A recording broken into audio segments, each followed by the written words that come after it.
Hello everyone, my name is Steven Steele and welcome back to World of Tanks Tank Reviews. Today we'll be doing a review of the AMX 31st prototype, or better known as the Premier prototype in French. It's a tier 9 French medium tank, so let's have a look at the armor model.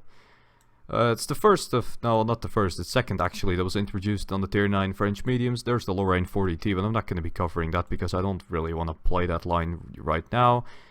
I will be covering this though, so let's get right into it. Armor wise, not really a lot of armor here. I mean, 40 armor, 55, 60, 75, whatever. There's not a lot here, but the thing you're always looking for on these medium tanks, how good do they give you troll bounces? Because that's the only thing that's really going to work for you. And troll bounce on this tank, as you can see, like even flat from the front, this is a ricochet, which is kind of good. And upper plate can troll people, especially when you're angled like this. We're facing somebody like this. This plate and even parts here are all bounce, so they can bounce, but it shouldn't really happen that often.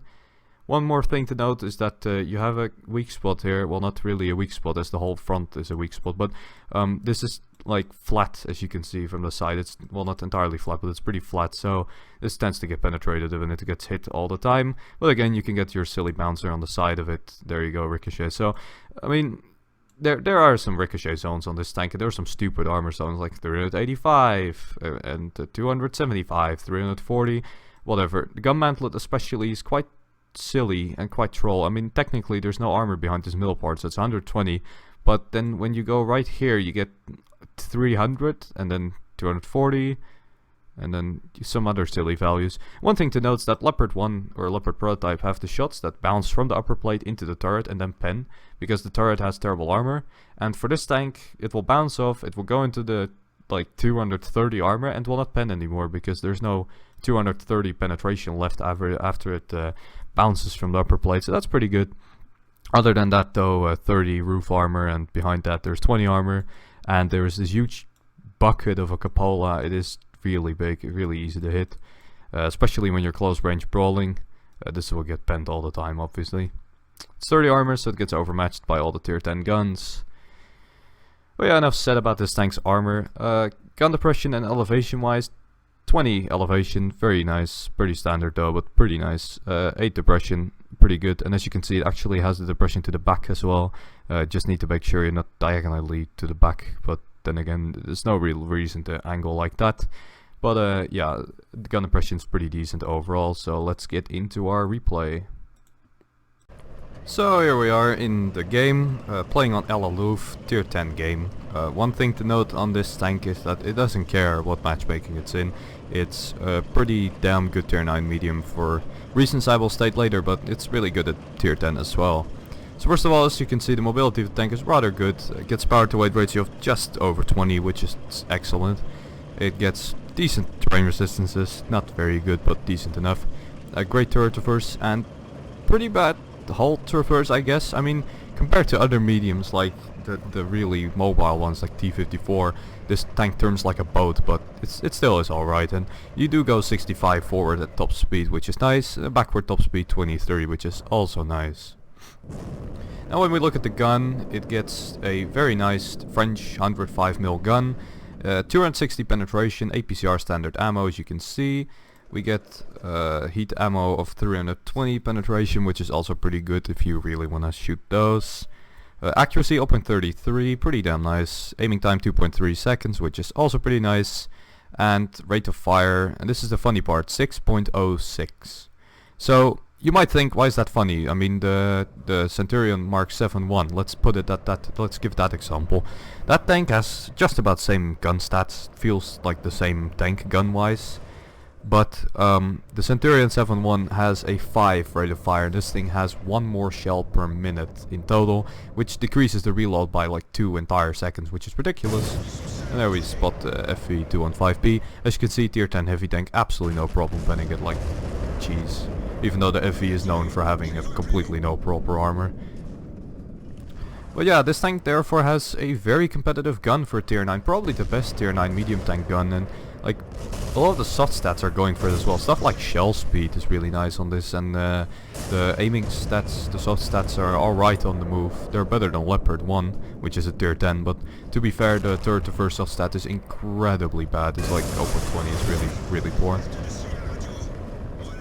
So we take one hit from the FE, but we did our third shot into him. We got a fire, but his fire extinguisher fixed it. But still, he's at like 1/3 health, and it's a tier 10 heavy tank. Like, we've been dominating a tier 10 heavy tank here with our tier 9 medium tank. There's not many tier 9 mediums that can do that really, and that's why this tank, in my opinion, is such a good vehicle. And that's why the FE, in my opinion, also is a pretty bad heavy. Try to go for the Cupola there, but I don't get it properly. It gets to the side, which is quite to be expected. I'm looking at where I got penned, which is probably in the gun mantles or whatever. I can't even see it. Well, whatever. To continue with the game, enemy team is not really winning this flank. We got our T-34 into a really good position, but he is a T-34 in a tier 10 game. That was a very nice shot, by the way. You can see the accuracy really working out for this gun. But yeah, it's a tier 10 game, so T-34's impact is questionable, but their tier 8 and tier 9 heavies here are all screwed. Their tier 10s are both dead, which is quite important, and since the T-10 on the enemy team just fired, I can easily peek out and shoot him like this. Excellent gun, really. The excellent penetration and the good accuracy makes this like one of the best tier 9 guns, if not the best tier 9 gun. There I shoot my E75 because he drives in front of my shot right as I take it, which is a bit unfortunate, but you know, shit happens. So to put it out there, this is arguably the best tier 9 medium tank. It might be like T-54 might be around as good, and you can argue that Skoda T-50 is also incredibly good, but other than those two, I can't really think of anything that comes close to this. This is really competitive. Oh, I almost shot my ally yet again this game, which would have been a bit sad, but I don't, so it's good enough. So we raped this flank pretty hard. It's easy for a medium like this in a game like this, but as you can see, like the enemy had a bunch of tier 10 heavies, but I didn't care. I'm an AMX 31st prototype. This tank is tier 10 worthy, other than like the hit points, the DPM. Those are the two things that are not quite a tier 10. And maybe the traverse is terrible, I guess, for a tier 10, if it was tier 10. Well, another shot into T-54 E1. Just free damage here, just putting in free damage. He's not even looking at me, so the same common courtesy goes for every World of Tanks situation. If you meet somebody who's not looking at you, you shoot him, because, you know, the RT splashes us. Luckily, if he hits us, we were probably dead. This tank is very poor against RT. As you can see, the turret is huge, so it's like a landing deck for RT, really, for an RT shell. And there we get another shot off. Was a bit of an iffy one, but it makes it into the chariot there anyway. So this game is pretty much over. We didn't do like ridiculously much, but as I said, just supporting your allies, just going forward really with the heavy tanks and let your gun do the work. That's how this tank works, and it has the gun to do it as well, which is something that many tier 9 mediums lack. And to top that off, this tank actually starts with a very good engine already, so you don't actually need to grind that. And here's something crucial, by the way. If a tank destroyer comes around the corner like this, don't go for the greedy damage, just go for extract. Let your team shoot him, or let him shoot your team like this, and just go for the greedy damage afterwards, which I will do.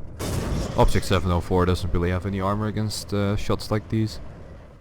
But yeah, things to note on the tank that aren't very good. Well, the view range is 390, which is actually pretty mediocre, and the hit points is 1650, sorry, which is just average, really. So, I mean, those are the only stats that I can come up with that you really need to know at this point. And yeah, that was a shot by my teammate, because, you know, World of Tanks and reasons like that. But yeah, we're not going to pick up the RD, so this game is pretty much over already. So here are the ends plates. We got ourselves an ace tanker as expected. We got ourselves a fire for effect and 2000 experience with the premium account. And on top of that, we did do a very nice amount of damage. In total, we did just over 5k, which is rather good. And we did 4 kills. So we get 1337 experience. But yeah, that's really all there is to it, this game. I mean, the credit earning potential of this vehicle is obviously not great because it's tier 9, but as you can see, we still made 45k with premium. And yeah, I think that covers just about all that we did this game. So before I forget to mention, the equipment I have is gun rammer, vertical stabilizer and coated optics. Pretty much the standard medium tank setup. For crew skills you want 6 smooth right snapshot safe stowage, broken arms, camouflage, and then afterwards repairs and stuff. And of course whatever helps the view range. But yeah, with that said, is the AMX 30 first prototype a good tank? Hell yeah it is. One of the best tier 9 mediums. It feels really good to play. It has arguably the best gun you can ask for, and has decent enough mobility and some trollish armor, so yeah, it really does perform the way you want from your tier 9 medium. Hope you guys enjoyed this review, this video. Hope you guys will sub or give me a like if you did, or comment if you have any more ideas on future content, and then I will see you all in the next video.